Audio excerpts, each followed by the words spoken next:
Mga kababayan, alam niyo yung gusto kong itanong? Ano ba talaga ang nangyayari sa MRT-7?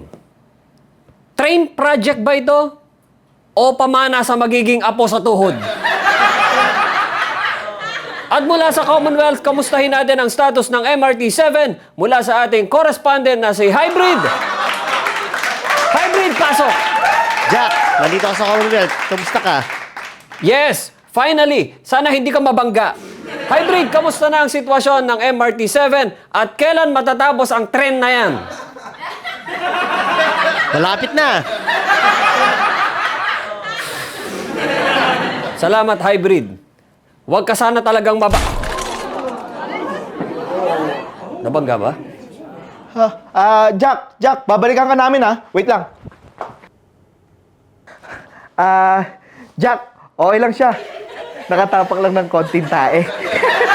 Balikan ka namin mamaya ha. Sige, alamin na lang natin sa susunod. Mga kaibigan, kaya ako naiinis dito sa MRT-7 kasi sinimulan pa yan nung panahon ni President Aquino. DJ pa ako sa radyo nun. Nag-retire na ako sa face na yon. Nakagawa na ako ng iba't ibang pelikula. Dumaan na ang 2 presidente. Hindi pa din tapos. Kailan matatapos yan? Pag may apo na ako, kapag ang first ride ko, senior citizen discount na. Ang latest target, sabi ng DOTR nitong January 2026, yung 12-station stretch daw ay baka operational na by second quarter of 2027. Baka raw mas mapaaga pa. Boss, sa dami ng baka na narinig namin sa infrastructure, mas may tiwala pa ako minsan sa malapit na ng karpenterong hindi pa nagsisimula. Tapos ano raw ang problema? Right of way. At pandemic. Okay, gets ko yung pandemic. Pero yung right of way, diyan ako napapaisip. Kung alam mo nang dadaan ng tren sa lupa, bahay, kalsada, at kung ano-ano, bakit hindi yun ang inuna?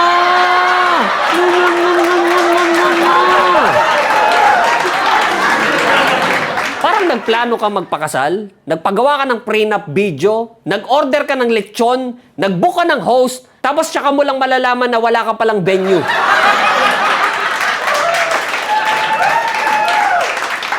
Hindi naman biro ang tren. Pero hindi rin normal na ang travel dream ng tao ay tumatagal na parang teleseryeng ayaw tapusin. At habang delayed ang tren, sino ang nagsasuffer? Yung ordinaryong commuter. Yung araw-araw nakikipagbasagan ng tuhod sa jeep, sa bus, sa UV, at sa traffic. Habang ang project update, parang horoscope. Malapit na! Magtiwala ka lang! At huwag niyo akong sabihan na infrastructure takes time. Oo naman. Gets natin yan. Pero ang tanong ng tao, hindi lang bakit matagal. Ang tanong ng tao, bakit parang ang bagal natin matuto sa mga paulit-ulit na delay?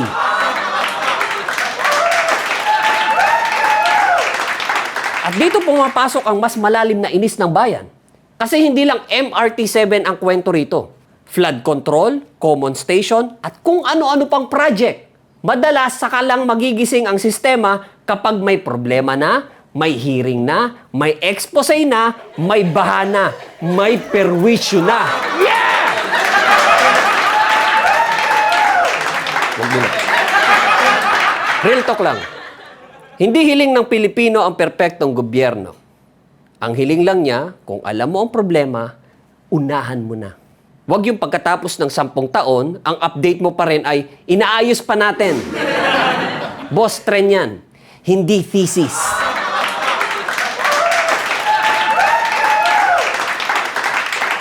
Ako si Jack Logan at ito ang Jack Logan Real Talks. Kung saan ang tanong sa MRT-7 ay hindi lang kailan matatapos, kundi bakit sa Pilipinas parang mas mabilis pang tumanda ang commuter kaysa matapos ang proyekto.